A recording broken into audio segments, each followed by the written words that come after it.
Coming up on this episode of the Roundtable. Sports requiring people to share a ball or other equipment must be limited to people in the same household. Well, my question is, but what if all your siblings and your parents suck at dodgeball? That's a real problem. I mean, it's not very competitive. That was already an American epidemic, was little brothers sucking at dodgeball. How many Netflix series can you binge before you just start crying, right? How much weed can you smoke? Because weed is an essential service. Before you just it doesn't get you off anymore.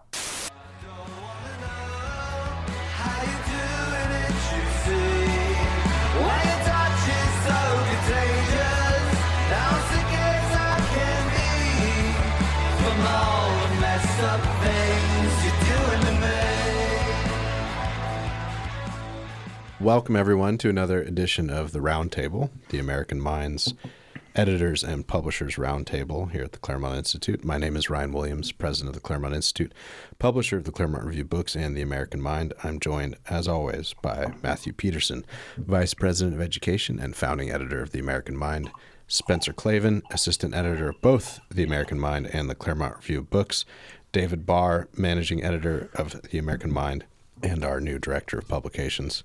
It's really a ceremonial title. It doesn't really mean anything. That's a joke, of course. And then last but not least, James Pullis, our executive editor of the American Mind, joining us in full, beautiful, mustachioed fashion from his abode in Glendale. So let's have another podcast. Why not? So I thought for our first segment, and I use that phrase, I thought, advisedly, because this was one of James's ideas, which is a good one. You know, there's been circulating this tendency of late, especially the last few weeks, and especially the last week, through various things cropping up on the internet, that, you know, what this whole crisis, the pandemic, the CCP virus, et cetera, proves really is that America, its form of government, various forms of government across the West, we should all just give up on them. That what we really need is the strong man, or the authority rightly used, liberal democracy, founding style, or any other style be damned. So we wanted to explore that topic a bit. And so I think the best person to kick us off is the author of this subject, for this podcast anyway, James Pullis. I won't take credit for introducing the meme of a strong man who will march into Washington and become everyone's daddy. I'm not entirely convinced that that's going to be an effective approach. Mm-hmm. The historical record is mixed. And yet word is going around that there seems to be more and more commentary these days where people are openly questioning whether, in fact, we should abandon various chunks of our founding regime under emergency conditions, of course, placing them with everything ranging from a so-called integralist government to various kinds of emergency czars, to just good old-fashioned, random, haphazard, authoritarian corona rules. There was a piece in the Washington Examiner that came out recently, I guess. Welcome to the Democratic People's Republic of America. This is Tom Rogan here complaining.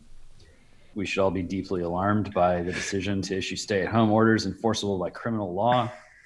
The language and extreme mandates being employed by the three governing authorities, this is DC, Virginia, Maryland, he's talking about, closest to the nation's capital, are patently authoritarian.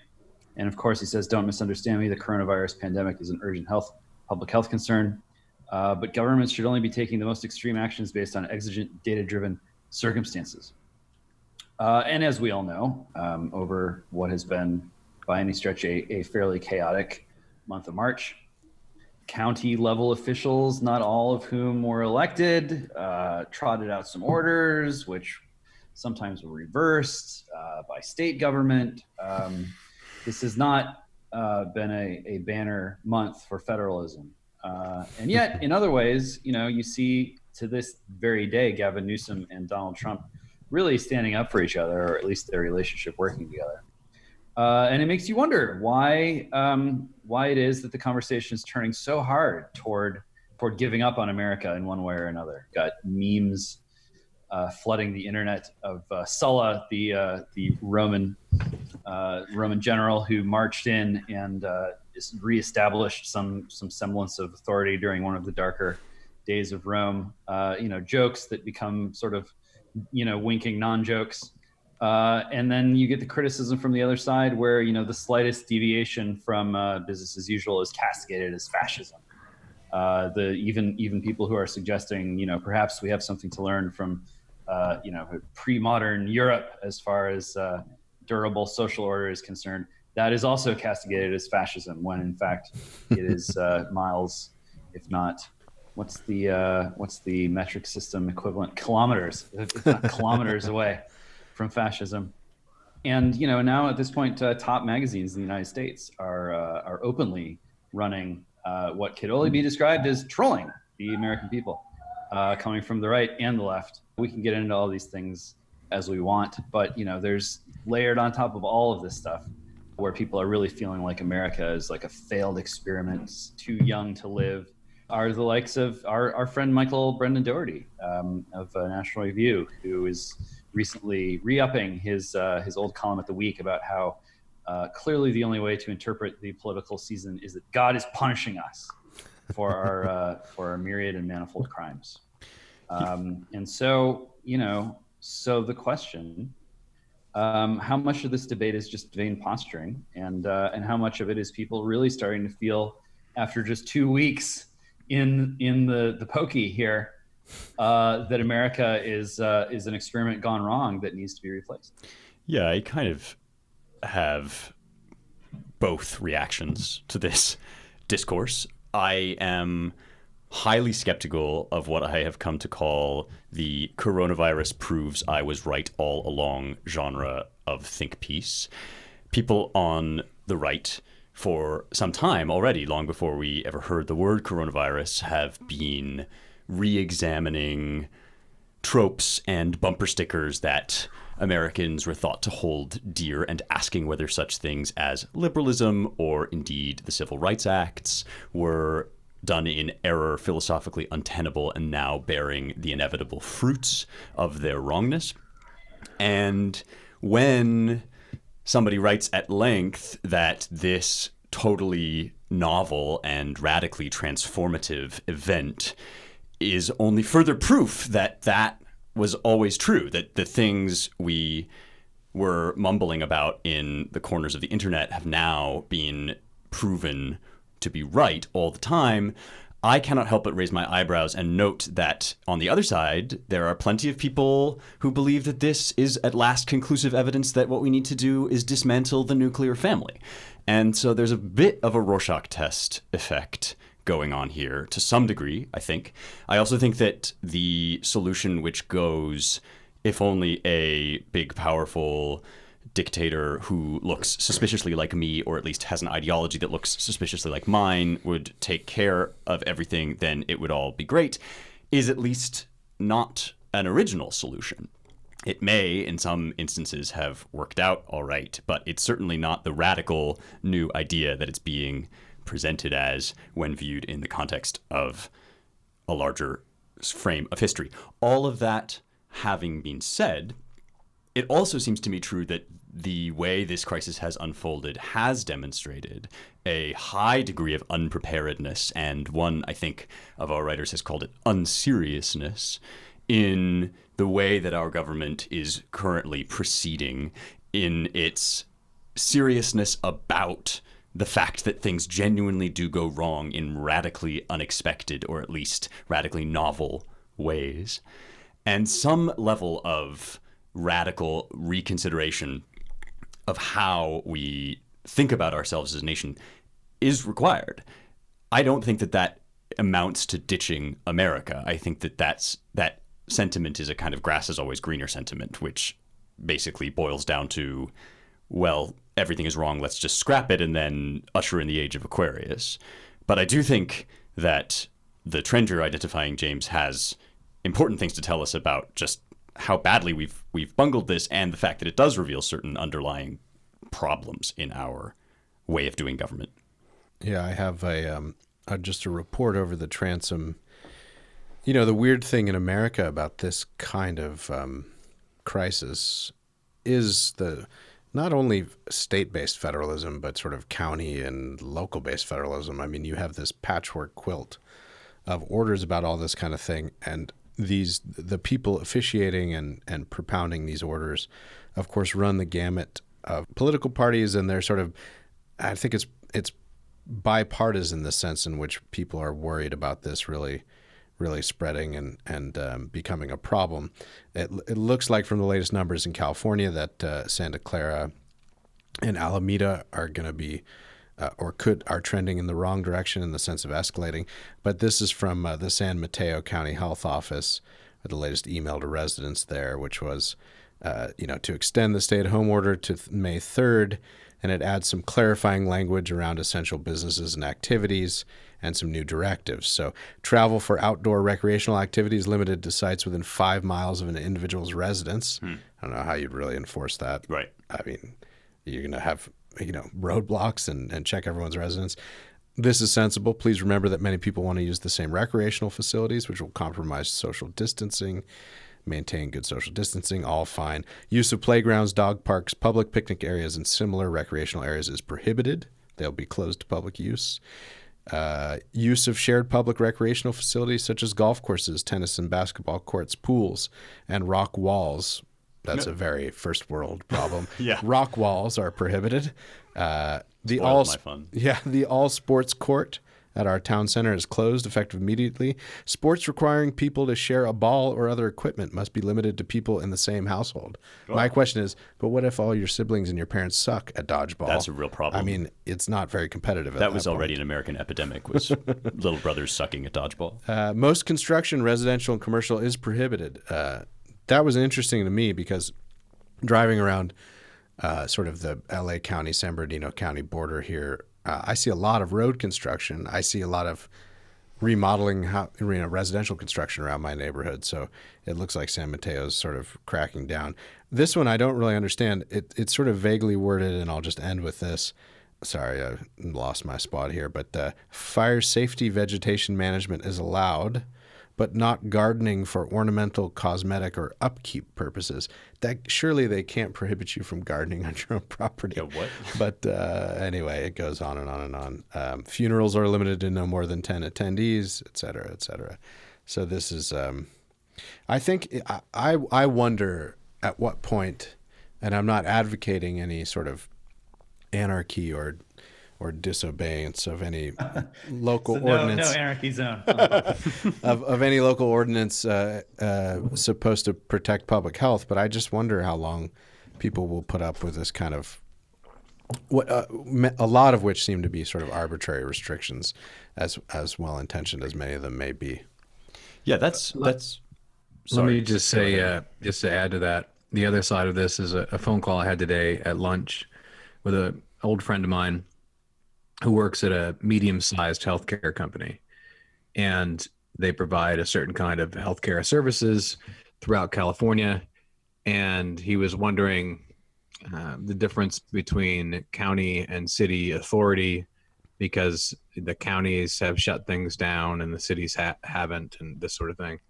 Because this is a fairly large business that's not going to receive, they're not big enough to receive handouts, in a big time bailout. They're not too big to fail, as it were.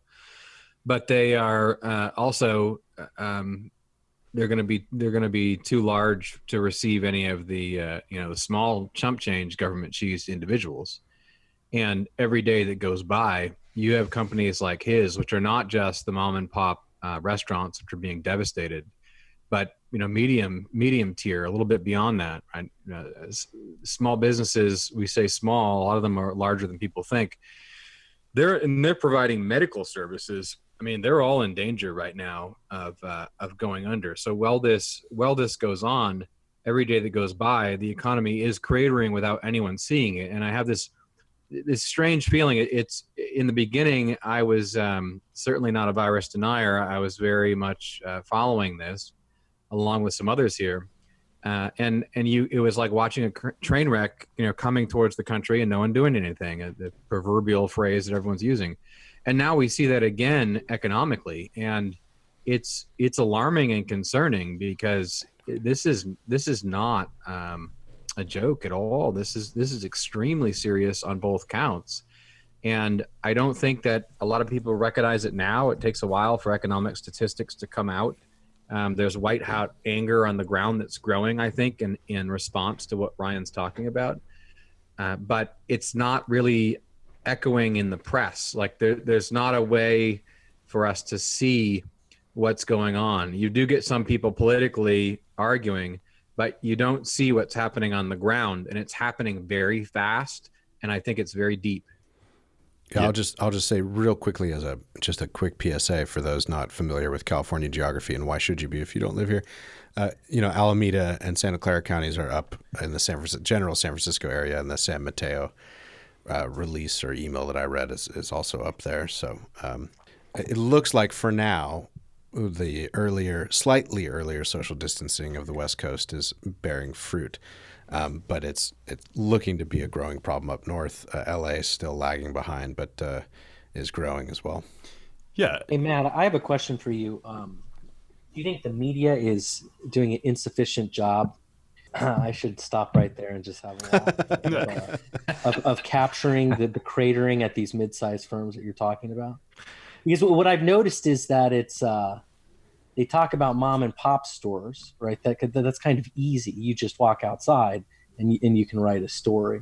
But what you're talking about, a lot of this engine of the United States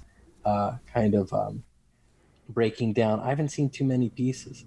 Yeah, so two things. One is the mom and pop stuff people will talk about, and I don't think they fully recognize the danger. So it's not that whatever over 50% of restaurants close. It's that a lot of people might reconsider whether to go into it. They won't have the capital to go into it, and someone else will come and fill the gap. And so that's what you see happening with Amazon and Walmart doing well and hiring people. You have a chance for big corporate structures that can weather the storm to kind of take over, to make things more automated, to use people less. And so there is a chance that things change structurally, even when it comes to those smaller businesses everyone's talking about. But when it comes to the medium businesses, I don't think that we, in the popular imagination of America, actually see the full panoply of what the economy looks like. And I think you're absolutely right. No one's talking about that. And you have to say, okay, so if a healthcare company that provides a certain kind of healthcare goes down because of this, and this drags on, for however many weeks it is, and they finally have to close, how easy is it going to be to reopen that? And who will likely reopen that? Won't that then change the nature of the healthcare industry, whatever happens next?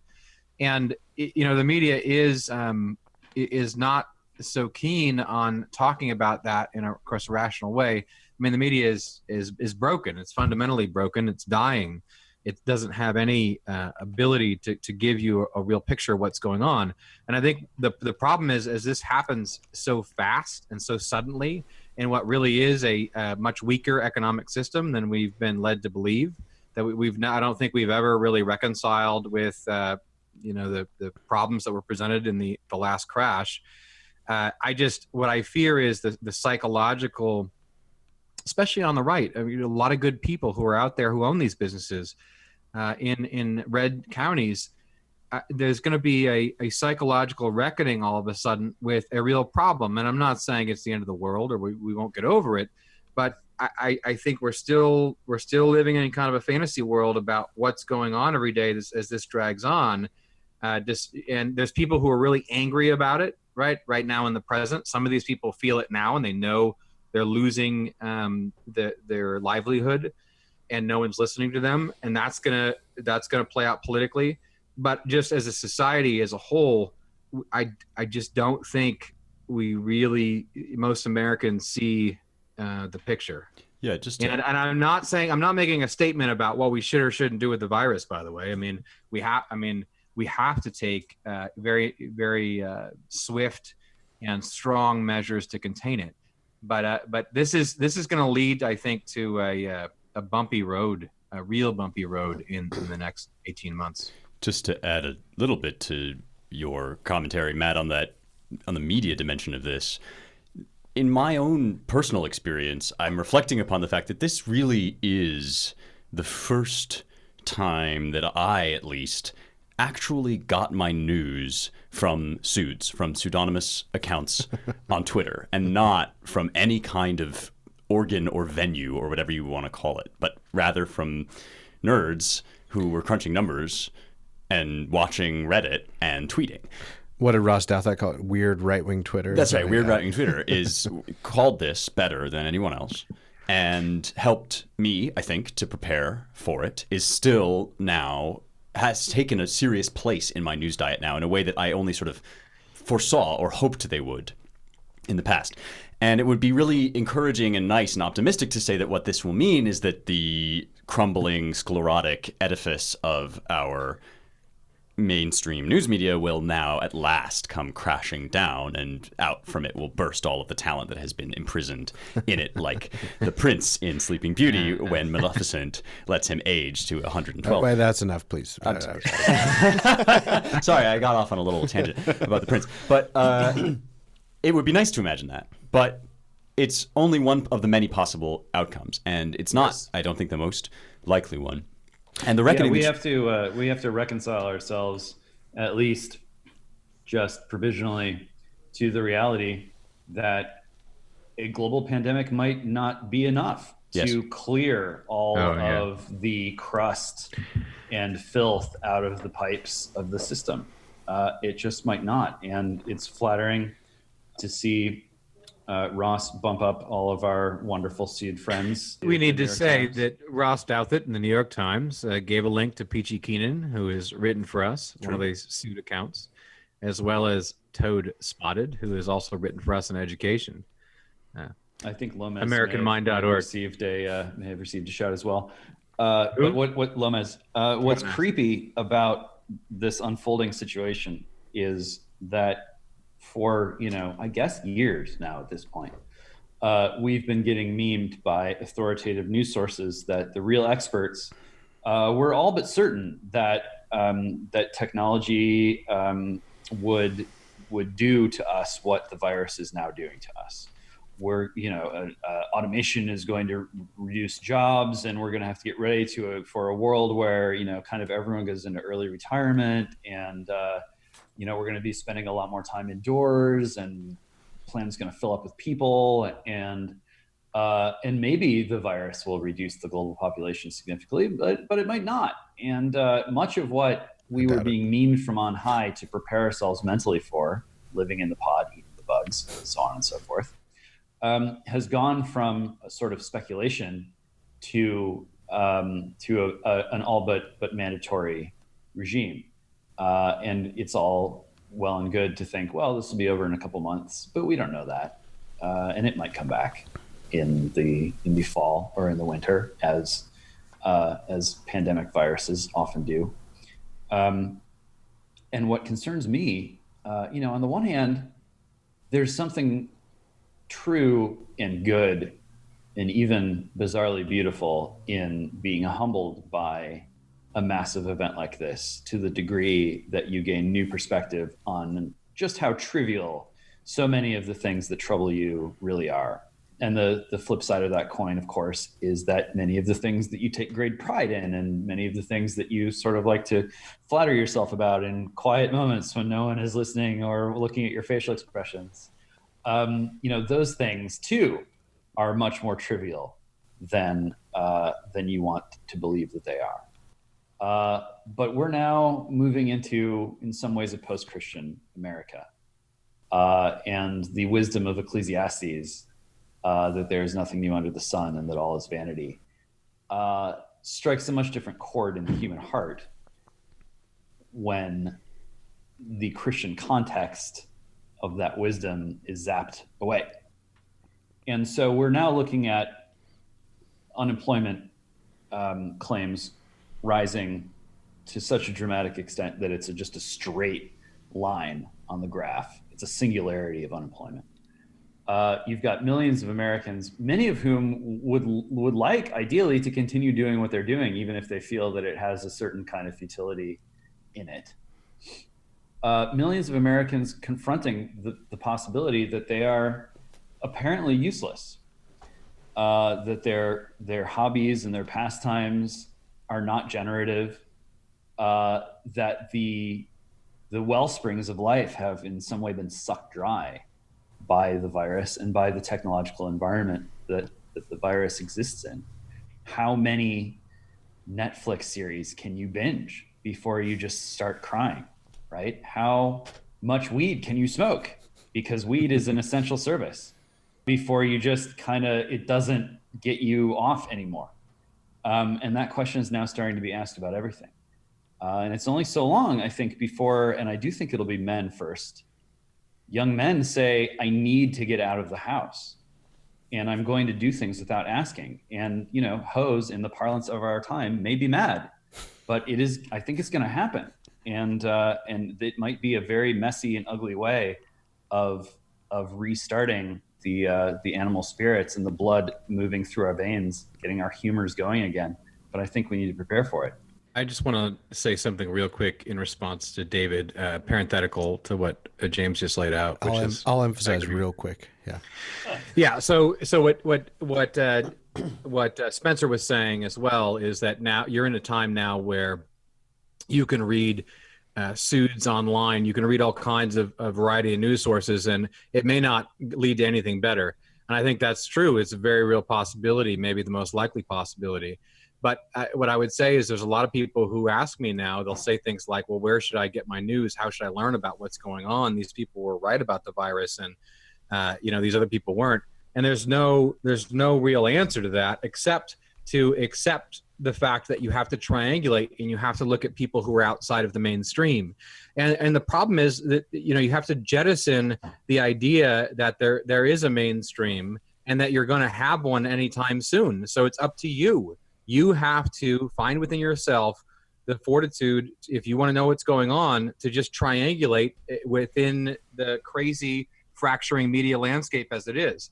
And I would warn you against people who say, who tell you not to do that. For instance, there's this guy, Adrian Vermeule, who's a professor at Harvard Law School. I don't know if you've heard of him. And with Cass Sunstein, he wrote a paper in 2008 called Conspiracy Theories in the Journal of Political Philosophy. And the whole point of the paper was that the government should engage in cognitive infiltration of the groups that produce conspiracy theories. And that paper really was born of the fear that, the media landscape would fracture and there would be no dominant narrative. And, there isn't a dominant narrative. God forbid. And that's what we all have to deal with now. Yeah, we've run a little long on this one, so I'll just wrap it up. But I wanted to, Spencer talked about pseudonymous authors on Twitter being a source of interesting information. And I should add as well that it's a weird phenomenon, not just of the coronavirus, but of the last few years, at least, probably longer. I just took more notice of it in the last few years. But some of the best journalism is being done on Twitter, and even some non-pseuds. I mean, Matt was talking about if you take the recent legislation as guidance for small business, it means under 500 employees, which for a lot of us who've worked in and around the private sector and now work in the think tank world, I mean, a 500-person business is really medium-sized in a way. But I understand, you got to draw this distinction somewhere. But a lot of, I think, in that sense, medium-sized businesses, as Jordan Schachtel and Sean Davis have pointed out, just in the last couple of days, I mean, one of the underreported things on about this whole crisis is healthcare professionals, are being furloughed. A lot of these hospitals are furloughing 10, 20% of their workforce because my father's an anesthesiologist. I talked to him about this last week, and his group, non-elective surgeries are forbidden basically, or the guidance from the feds is not to do them.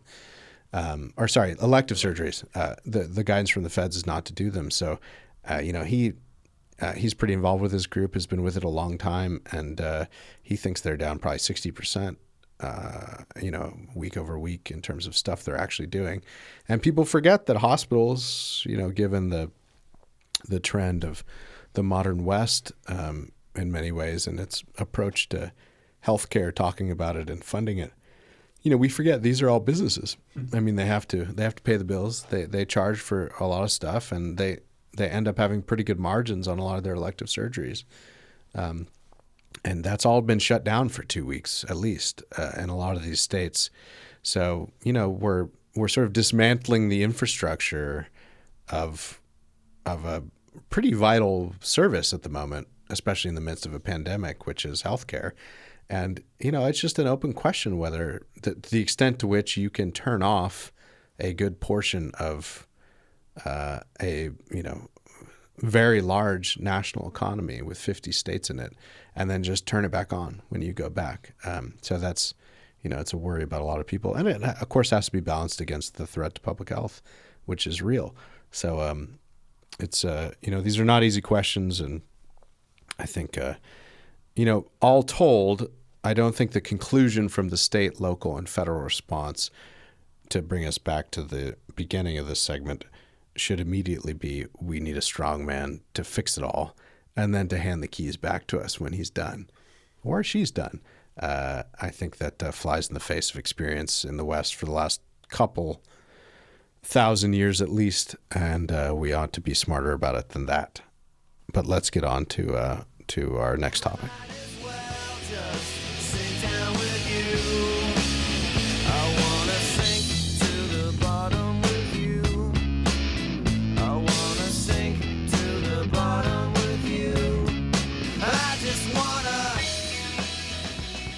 And that topic is Trump's, as I'm putting it, this is not suggested by the editors, but, it's mine, so I like it, of course. Trump's terrible, not so good ratings with his daily briefings from the task force. There's been this petition circulated, and it has a couple 100,000 signatures, and you've seen murmurings amongst the 24-hour news cycle folks or stations and editorial management of saying, let's stop covering these daily things from Trump, because they turn out to be one of the lines, I forget who it was from somewhat hostile media, was this is just another version of his rallies. It's just an infomercial for him and his pathology, so we need to stop it. I will admit that, I watch them occasionally, mostly read about them.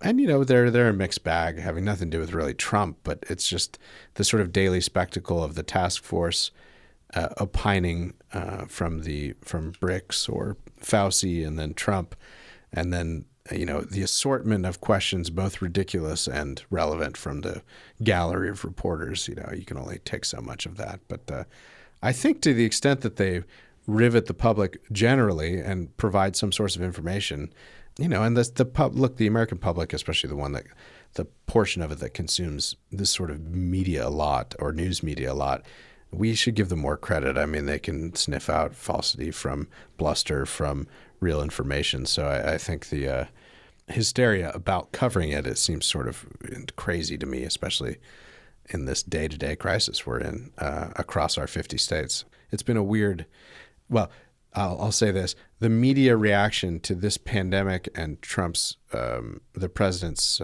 handling of it and his assembling of a team to handle it is just of a piece with their coverage of the last crisis, so-called crisis they thought, which was Russian collusion. Or rather, it was impeachment growing out of Russian collusion. So it's sort of, it's just this continually rolling freak out by the mainstream press. And at a certain point, you just have to conclude, like many Americans concluded long ago, you all are better than this. I mean, can't you do better? Yeah, these briefings, which, as you say, Ryan, have been variegated in their ups and downs for Trump and for the press, actually, I think, have, in my opinion, contained some of the best rhetorical moments of Donald Trump's presidency. And that's, as somebody who's fairly skeptical of his coronavirus response, by and large. But his explanation, for example, of why he was not nationalizing the economic response, why he wasn't commanding certain businesses to manufacture masks. Under the Defense Production Act, is that's that right. what it's called? Exactly. Yeah, right. Was a model of statesmanship. Actually, it was rational and direct, and in the best tradition of America's sort of older rationale for its form of capitalism, and has silenced a lot of his critics as I think actually evidenced by the numbers. I mean, I don't know what the latest report is on this, but I think something like 51% of Americans in general approve of his handling of this crisis, which, given the fact that he was sort of slow, as our authors said, as P.G. Keenan said, to get on the ball, is remarkable. I can barely even remember who Joe Biden is, and I don't think I'm alone. His flailing about, his verbal incompetence and, in fact, incontinence, dare I say, has been extreme and that's ageism, Spencer. It is, and I wear it proudly. and Trump is actually doing, in many respects, certainly rhetorically quite well. And so I think this petition boils down to only that, to only fear about Trump's intermittent but quite apparent successes in these press briefings. And I sort of shrug it off in that regard. Yeah. I guess once again, he's the biggest story in the world. Right. At least, people can't tune into the coronavirus. They can talk about it a lot. But he's still killing him in the ratings. And it drives them nuts. In part because they feel like they have so much to say, but in part because, I think they know that they have so little to say relative to what else is out there. It's just, how do you fill the time? I think one piece of cable news content that I did consume this year was Steve Kornacki taking over for Chris Matthews after Chris Matthews resigned from his own show, Hardball, and left Kornacki holding the bag. And, that's a rough spot for any sort of live media person to be in. And Kornacki handled it well enough. He was a media professional. But, he sort of finished a very brief encomium to the greatness of Chris Matthews by saying, we do need to fill the hour here. So, we'll be back after this, with basically just sort of filling the time talking. If I want to fill the time talking, I can tune into the president. He fills the time pretty well. People enjoy watching that show. Or, hopping on the Zoom, which may or may not be a Chinese op. We can talk about that later if we want. And flapping my lips with my actual friends and neighbors, and Matt Peterson, who's just rejoined us, fortunately. Technology still has some good in it if you can get Matt Peterson back on the podcast. What are you talking about live? We're talking about how the president's excellent TV ratings with his coronavirus briefings are giving the media gas, because once again, they sort of created this phenomenon, this public figure who lived in the television, and then he burst out of the television and started running amok in real life, and they realized that they could no longer contain him. And it's I understand the frustration. I understand that there are still some people who think that journalism is a bulwark to defend democracy against. Does the bulwark ever dispatch messages to the rest of the population? I'm sure, on a weekly standard basis. Sure that it does. I'm sure that it does. I understand that feeling. I understand many romantic emo feelings that people have about their role in their life and the dignity that they try to cling on to in difficult times. I understand all of that. But the reality is that Donald Trump is still president, and he gives briefings on the coronavirus, as any president should do. And people watch the briefings. And It's really as simple as that. Yeah. Can we just say, from the beginning of all of this, what the interesting thing about Trump, because you'll hear, if you read The American Mind, you hear us talk about the televisual age, this McLuhan wonderful word to describe, this period of the past when TV really was the way in which we saw the world and ourselves. But Trump always transcended it. Yeah, he was on The Apprentice. Yeah, he had this show, right? But he just dominated TV. He made television do what he wanted it to do through his Twitter account. And what's astounding to me is, in the beginning, I have to say, with the virus, it was troubling. It was very troubling, some of the things he was saying. But what he ended up doing was pivoting and recognizing the danger. And you could see in the press conferences a progression. And this is why I think they're so afraid. In the beginning, it was a little uncertain. The first, what he said to the nation in his first primetime address about the virus was great. But it came across less strong than usual.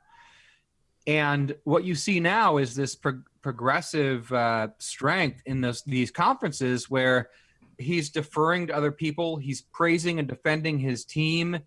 And there's a rally effect there that's very real, and it now constitutes another threat for the media. And so they're grappling with this crisis, obviously in a purely partisan, terrible way, trying to destroy his presidency. And the more it goes on now, they have to turn away from him lest they lose. And I think what's laughable in all this is the idea that Joe Biden could come on screen and inspire the kind of confidence that Trump has. And Trump isn't through this, but I have full confidence that his instincts and his determination are enough to get us through it. And you just think about, what is a debate going to look like? I mean, God knows it's eternity in political time right now. What is a debate going to look like? Are they even going to have debates with Joe Biden in them with Trump? I mean, right now he would just appear on the screen and say something like he has in his tweets and go, "This is this man shouldn't be up here." Trump should insist, right?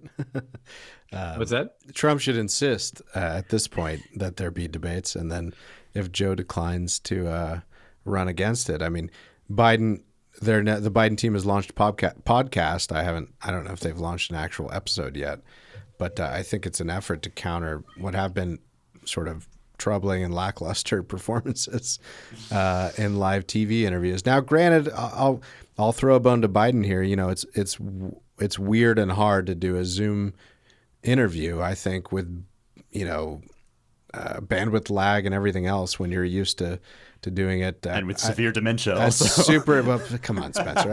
I was building to that. You stepped on my lap. It's not dementia, it's coronavirus. It's not. I'm sorry. Oh, did I step on? I thought that you had a different I don't think it's severe dementia. That's unfair. I just think it's, it's clear that Biden's declining a bit.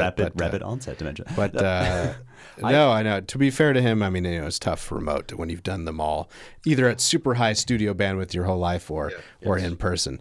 And that's part of it. But I think there's more to it than that, as we've said here. And also, we know as students of political science, I mean, there is something to this that a bone we can throw, like you say. I mean, there's not only a rally effect when the president is acting to defend the country, but he has the bully pulpit in a way now that's even more real than it has been in the past. Of course. He actually is in public and looks like he's at a stage, whereas these the images, just the image, the aura of Joe Biden in his basement, wherever it is, stuttering and faltering. It's actually a well-equipped library, it looks like, with some nice built-ins. Come on, man. We were talking. You guys keep running him down. Well, we were talking in the previous segment about a strong man riding on a white horse onto the hill to save everything, and I just love the concept that it might, in fact, be a doddering Joe Biden who would get there and, in fact, collapse off of his equally aged steed. Well, he's got white hair with his white horse, I guess. That's right. Well, I mean, I have it on good authority. I can't actually say how I know this, but I have it on good authority that many of the people in our Congress don't even know what a podcast is. Like, that's how far away and in fact that the Hillary podcast and and also the Biden podcast are a reaction to Ted Cruz had a very successful podcast recently. Right. And suddenly everybody was like, "Whoa, a podcast? What is this?" And that's basically what's going on. And it's as always, it's not gonna, as in every sort of boomer congressman response to something that actually worked, it will not be successful. To be entirely frank, I myself am not sure what a podcast is. Yeah, but that's in the good way. That's in the you've passed knowing what a podcast is into not knowing what a podcast is. You're confused about final, formal, and efficient causes, James. You're not actually. You know what we're doing. It's not all sure formal cause. All of it. Can we just have a segment about formal cause for one James? Thing that shocked me recently that's been so upsetting about this. I don't want to turn this too serious, but I know that after the 9/11 attacks, the media gave Bush very, very brief respite before kind of going back on the offensive. I have noticed no such respite for Trump with the coronavirus. So if you, even the most mainstream of all media, I don't even know what the hell I'm saying when I use that phrase, but places like CNN, remember, or if you just look at the editorial page or the op-eds that the New York Times is running, it's all about tearing down current administration. And I've been profoundly like shocked and pissed off by that reaction.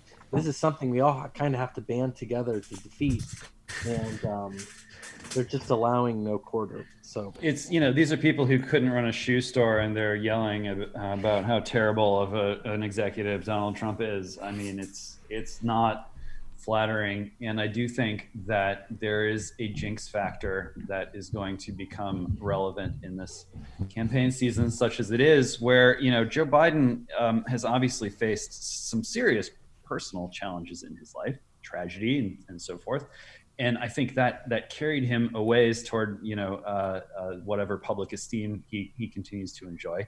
But politically, it has been easy street for the guy. And even when the sledding got rough, he just sort of waited a minute, and then it all flipped magically overnight.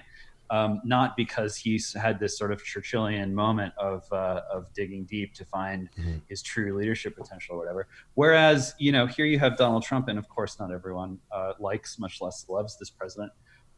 But he is a guy who's had the kitchen sink thrown at him, and he's still up there on TV, maybe every day at this point, carrying on in pretty much with the same degree of vivacity as he took to the campaign trail now almost 4 years ago. And yeah, as Matt suggested, he had that rough patch during the Oval Office address, obviously not a setting that suited him personally. But I think voters are going to look at if Trump is able to sustain his, dare I say, vitality over the course of the ensuing months.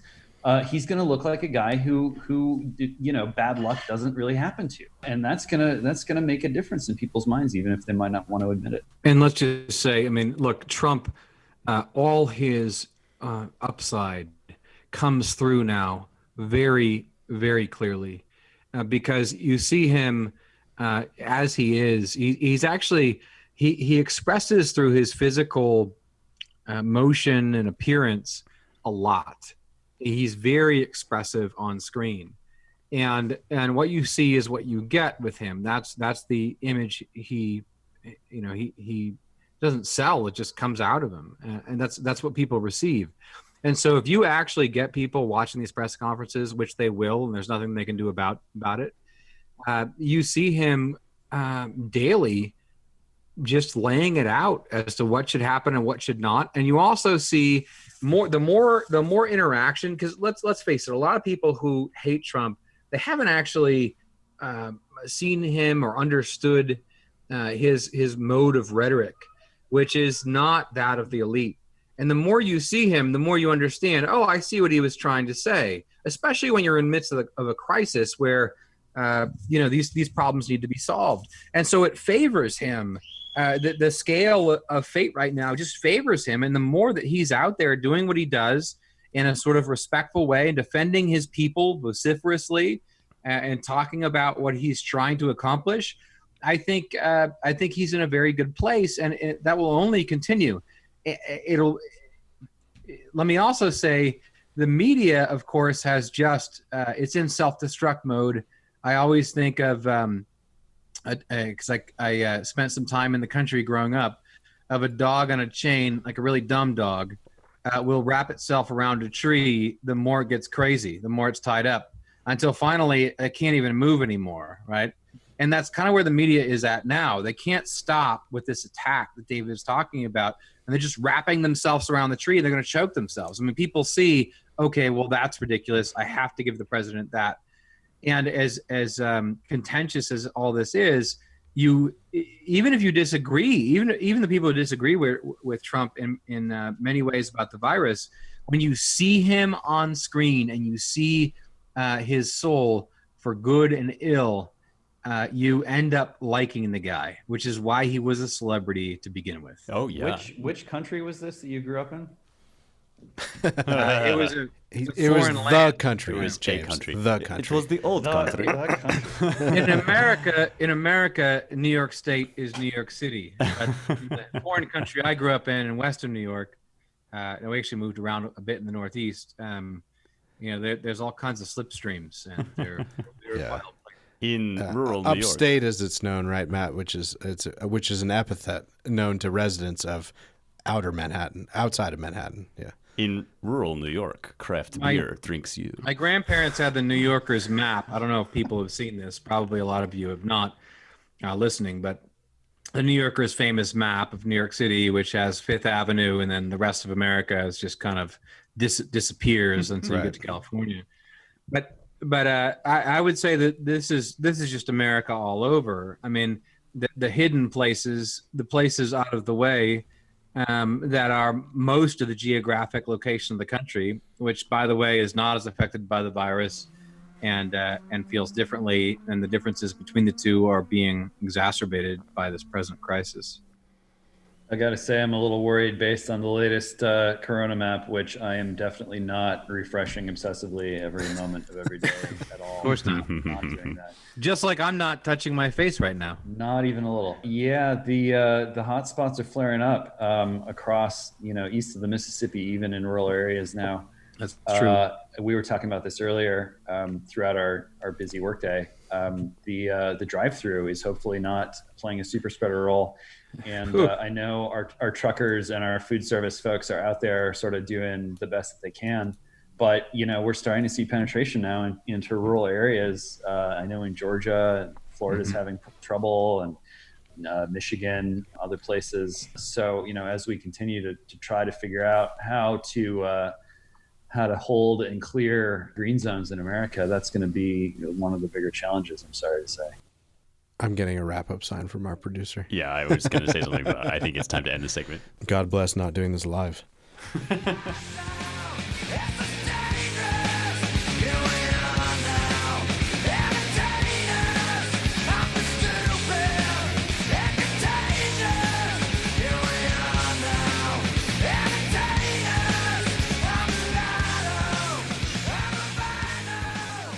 So we thought have a little fun at the end here. We talk a bit about the 90s. As some of you may have noticed, somebody, I will not name any names, suggested Marcy Playground's Sunday Mail for the opening music, or opening transition music anyway, last week. And like I did with the first segment, we're coming full circle. Our resident expert on pop culture, and especially music, over the last 4 decades is, of course, our executive editor, James Pullis. So I'll let him kick this off, and then God forgive us for what we say afterwards. I'm sure it won't be that bad. No. The 90s nostalgia is here, and it's starting to creep in. You've got the latest meme where people say they can't believe they've lived in 5 decades, the 90s, the 2000s, the 2010s, the 2020s, and March. It's its own decade. And, now you got people who are sort of 90s fixtures or, underground stars dying of coronavirus, Adam Schlesinger of Fountains of Wayne, and the That Thing You Do soundtrack. For some people, this means absolutely nothing. And for other people, it means a lot. A lot of people are watching that part of their young lives starting to just move into over the lip of the horizon generationally, and at the same time you've got, I was puzzled to see that Edgar Wright, the director of Baby Driver, has for his next project an adaptation of a novel adapted by the author of the novel, and it's a sci-fi story set in 2054, right here in California. It appears somewhere on the West Coast. The hero, I guess, is an android by the name of Jared, who undergoes an emotional awakening. I'm just quoting from the PR copy here. Undergoes an emotional awakening and embarks on a quest to convince humans that he and his kind should be permitted to feel. What could be more 90s than that? To make matters worse, there's also a meta aspect as the film follows his mission to write a film script to change the world after he becomes introduced to the films of the 80s and 90s. So that used to be something that people actually tried to do, like before young, overeducated people who felt themselves to be in an awkward position relative to their own privilege all swarmed into the new media industry and thought they could become do-gooding, cool looking sort of new media people. Droves of young Americans who were college educated, wanted to become novelists, screenwriters, indie rock stars. That was the path to having a sort of public persona, public significance. You could change the world. You could be the next Salman Rushdie. You could be the next Bono. You could be the next Scary Spice. And now these things are, sort of copies of copies of copies. Who wants to watch that kind of film? I don't get it at all. And I was, I'm probably putatively considered to be like right in the strike zone of the target audience for this kind of film. And I'm like, it's hideous to me. Yes. Yeah. Yes. I'd rather pick up the Atlantic and get trolled. That might not be true. That might not be true. What but it that might be true. comparison? That's true. And to mind, so, Dave. I know that in this podcast, there are at least two people who have minimal memories of the 1990s as a decade at all. My son is, young enough that he has minimal memories of even more decades than that. And I can't grill him on this in the way that I can grill our young podcast participants. So I do want to ask them, what do you care about the 90s? Do you see it as this sort of easy, breezy golden age that was taken away before you even had a chance to sample of its sweet nectar? Do you hold it against people who had it too good and then became snowflakes? Like, what is your relationship with this weird decade, which seems to me to be sort of like the end of the old era? And then there was a new era, and everything since the new era began has kind of just been a mess and dissatisfying and ultimately a failure. What do you think? Well, I guess I am at least one of those two young people. I was born in 1990, and so from the ages of 1 to 10, I lived through the 90s, but not in a cognizant adult sort of way. As a side note, I will say that the story of an android who wishes to feel is actually perhaps my favorite Star Trek subplot in Next Generation. Data is an android. Every 2 or 3 podcasts, we must be subjected to. No, sorry. To Star I apologize. Trek. Go ahead. It's Spencer. happening. It's happening now. And as always, I have you've hijacked. answered the question by having a favorite Star Trek. The Next Now, but hold on. Generation. Right. Yeah. Okay. So all of that having been said, I regard this sort of monstrosity that James has just described, which is titled "Set My Heart to 5," just to make it as bad as humanly possible. I regard it with a kind of revulsion. And whereas I actually have a fondness for the 90s as a period of time in my own life and the lives of others, I have always felt that 90s nostalgia, which does kind of spread its tentacles through every aspect of at least pop culture and probably also politics, is profoundly as killing as the canker to the rose, as Milton said of Lycidas, that it stands in for the kind of vitalist impulse that we've talked about a lot on this podcast to just, it doesn't even matter if the 90s was good or bad. It's not about a referendum on whether it succeeded as an era in history. It matters that it's not what's going on right now. It's a boomer. It is a boomer meme. The 90s is a boomer meme. And it kind of stands in the way of forming something that, better or worse, whatever it would be, would at least be ours. And that is my primary frustration with 90s nostalgia, that it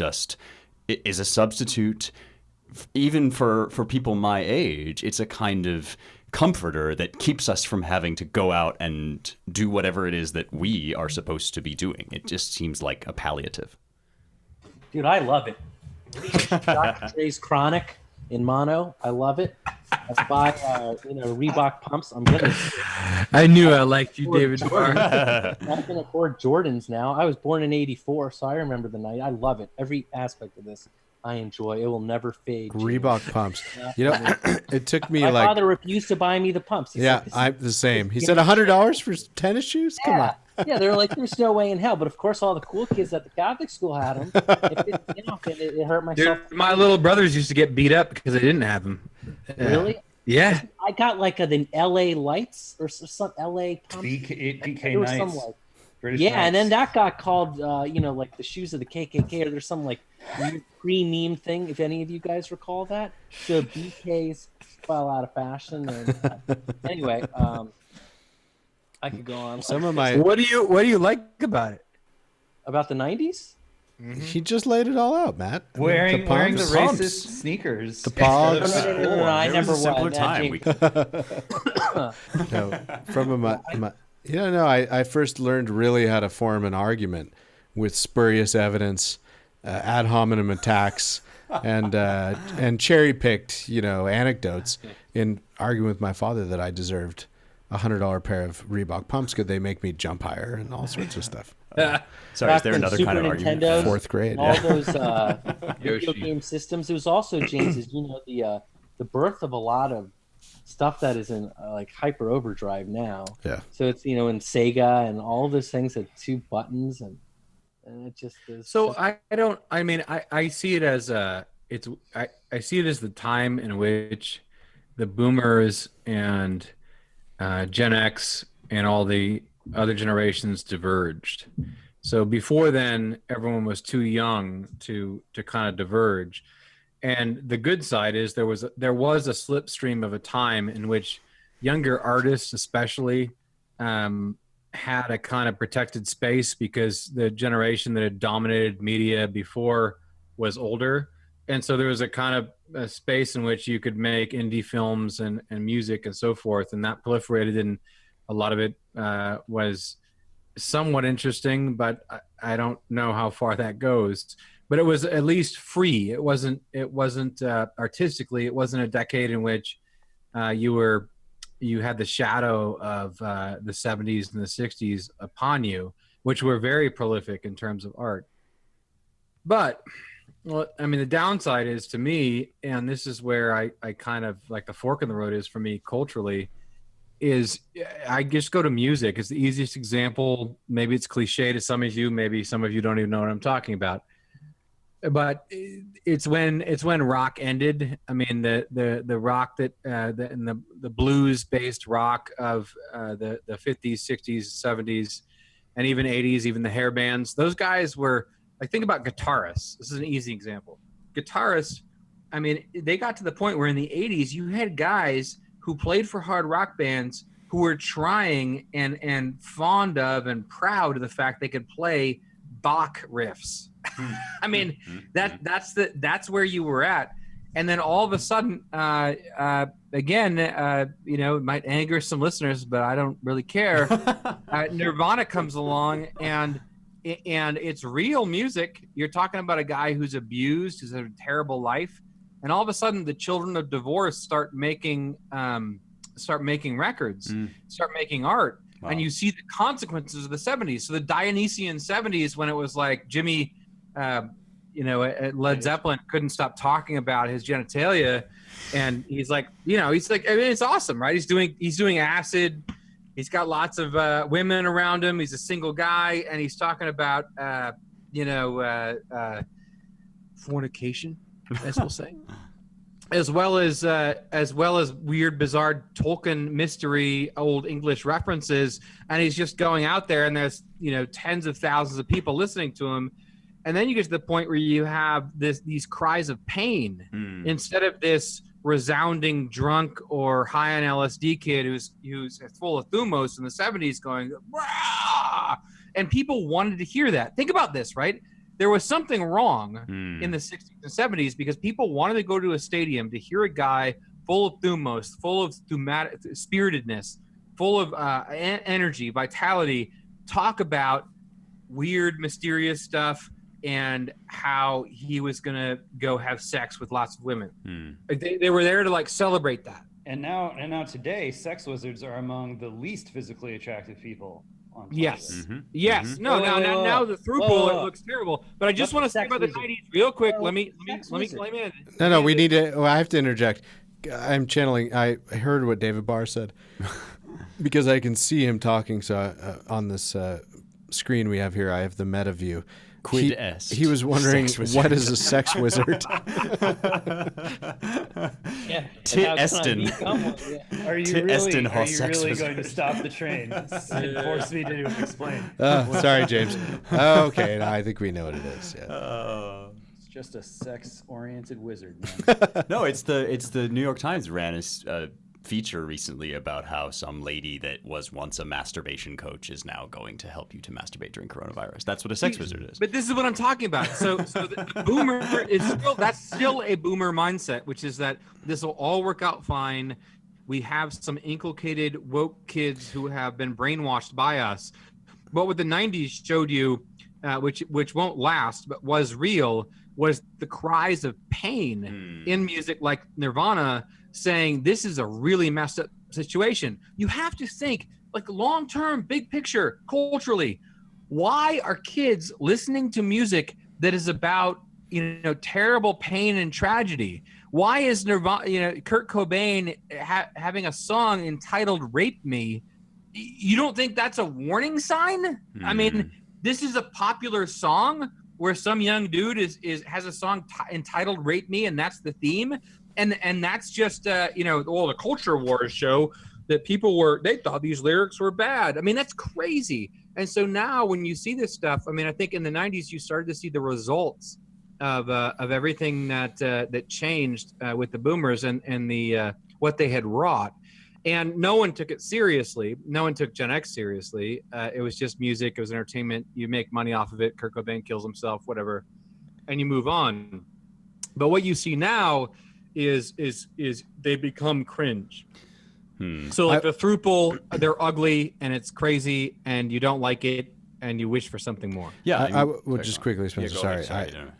Just as a quick interjection, it's one of my themes of the last few podcasts, or really all of our podcasts, which is to say, and Matt knows this, and so does Spencer, most of the boomers that we know, friends, colleagues, and family members, were they to encounter a masturbation coach or a clinic that housed a coven of masturbation coaches, would assault those people, run them out of town, burn down their business, and with great glee. And rightly so. Oh, yeah, of course. No, I mean, and a sense of justice. That's right. Righteous indignation. Face boomers. That's right. Yeah, no, yeah. I mean, and yes, this is absolutely true and an important note to sound. What Matt is saying goes right back to the earliest possible history of philosophical thought about music, right? As soon as we start to hear people speaking cogently about music, Damon of Athens is kind of the first person whose words are actually recorded about how music affects the polity and the civilization. And he sounds, who he sounds a lot like? Andrew Breitbart. He has a vision of music that is, profoundly cultural, that feeds itself into not just the minds, but the veins of young people who will grow up to write laws. And Plato picks this up in a big way, and famously in the Republic, and in a very sort of weird totalitarian way. Unclear how serious he is about that. But anyway, and also he picks it up in a book called The Laws. Yes, and in a more reasoned, measured sort of, in a way that reflects his age. I think he picks it up in The Laws in a more kind of careful way. And of course, Aristotle is more lenient about these things. But in any case, the idea that what comes out on stage and what people cheer for on stage, especially musically, especially in the way that they respond with their whole bodies and hearts and minds to rhythms and beats as well as words, is indicative of some very primal forces which will eventually end up shaping the city, right? Politics is downstream of culture is the kind of tagline version of this. And you're absolutely right. And of course, Alan Bloom has a lengthy section about this in the closing of The American Mind.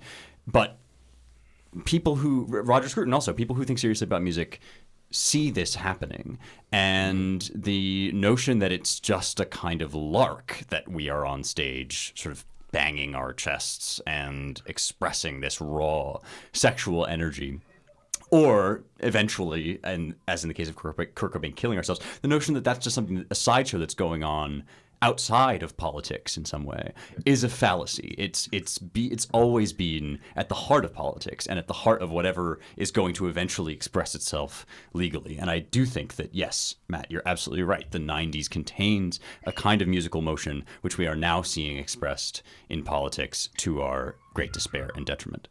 I would just this last segment's always supposed to be a little lighter, so after I'm not looking at you, Spencer, or indicting you, but after discussion of suicide, Cobain, and depravity and perversion, I wanted to raise something that James and I talked a bit about. So the outro music that I conspired with Jake to put on the podcast last week, without the influence of any of my colleagues here in the office, was The Best Coast, which is a band, James, that you wanted me to raise for gratuitous reasons, I'm sure. Entirely gratuitous reasons. Bethany Cosentino, the lead vocalist, one of the duo of Best Coast, very sweet, lifelong Angelino. Grew up in LA, right up there with the likes of Beck Hansen and other East Side raised kids making music. She's got her own label named after the beautiful city of Glendale, California. Oh, nice. All interesting information. The point of the story is I was at the movie premiere, or I guess the screening for The Canyons. The much maligned. Oh my God. Holy shit! I didn't know that. This is amazing. This is much a maligned revelation. Paul Schrader film, which Helen Andrews wrote about at great length in a recent American Mind essay, AmericanMind.org. which I recommend. Great website. I love that website. Yes. Go there all the time. Not theamericanmind.org, mind you, but simply americanmind.org. Yeah. So there I was at the screening, the nominal premiere for The Canyons. It was at the Standard Hotel right there on the Sunset Strip. Of course. And I walk in and I go, okay, who do I know at this premiere? And of course, Brett Ellis, the writer of The Canyons, was there. I said, oh, okay, there's one. And casting about for someone else who I could talk to in the run-up to the actual screening of the film. There's Bethany, who happened to have a prior business relationship, all very above the board, with someone I knew. And so I had sort of an excuse to strike up a conversation. Sweetest person in the world. We talked about making music for like 45 minutes during the after party. And she said, when I was making my second record with John Bryan, it was so different than the first one. It wasn't indie and it was like really produced. And I didn't know if it was going to work. And you just have to take the chance, and there's no safety net. And you really just have to like follow your soul. And, very inspirational, very moving call to reach deep within to find your artistic spirit and take a chance on who you really were as an artist. And I had a bit of whiplash since, about 20 minutes before that conversation, I was in the back watching the film, chatting up Stoya, who I'm going to mention for the second time on an American Mind podcast to my horror, and laughing about James Dean's car in the film, which is this like really tacky, all white Nissan sports car with, sort of like the add-ons on the rear taillights to make it look extra saucy. Yeah. And I said, this is like such a well-chosen car to reflect his skeezy character who's the villain in the movie. And she sort of laughed and said, oh yeah, that's his actual car. Sort of very early moment. But Bethany was a totally inspiring musician, telling me at the time that I really should just live on the edge totally and trust myself as a writer of songs, as a performer of songs. Drove home late. I parked in a no parking zone since I had permitted parking only in West Hollywood at the time. Sat in my car for about 45 minutes, sort of thinking deeply about how I really needed to take her advice. Tried it out for 2 months. Terrible results. Never looked back. Yeah, for those of you who don't know, our executive editor, James Pullis, also a musician of some note, has made albums that are excellent, I will say. Mm-hmm. I've been to a live show that James Pullis performed at. We were joking ahead of time, just as sort of, greater LA lore, and this will land with a thud on most of our listeners, but forgive me for just a moment saying, I was telling James about 11 years ago or so, or 10 years ago, I went to a satellite party, which was one of Perry Farrell's bands long after Jane's Addiction. down in Pomona at the Fox Theater, and there were like 20 people there, and I was shocked by it because, I'd grown up loving Jane's Addiction, even liking Porno for Pyros, and I was just surprised that no one would show up at this event. And the live show I attended that James was headlining at the head of his band was much better attended than Perry Farrell's. And it was a few years after, but anyway. I think with all that, thank you all for indulging us. We have to end this hour plus of the Roundtable, but it's always a pleasure. And we're very grateful for you all stopping by. Thank you once again for listening to the Roundtable. If you want to learn more, consider visiting our websites at americanmind.org, claremont.org, and claremontreviewofbooks.com. Don't forget to rate, review, share, and subscribe on Apple Podcasts or wherever you get your podcasts. Thanks to the engineering crew, Jake Gannon and Annalisa Lee. Thanks, everyone. Talk to you next week. The trouble is, it's just so obvious. I still see all the lines of surgery remnants where you cut away, left your flaws behind in the ether. Face of puzzle pieces. Are you sure he's Lawler and Liberty. Hey, how'd you get that back? Wait, That background. That's awesome. James, It's talk. it's a bronze frog, I'm afraid. Wait. You look like some sort of Persian a ruler or something, James. Greek ruler, yeah. Yeah. The faux denim shirt with the big gold frog behind you. You need some curtains in there. It'll be awesome. There we go. What are those, James? I'm trying to show off my. Nice. There we go. Yeah. I got my whiskey and my Clorox wipes. So, if you order AirPods online, you can get them engraved.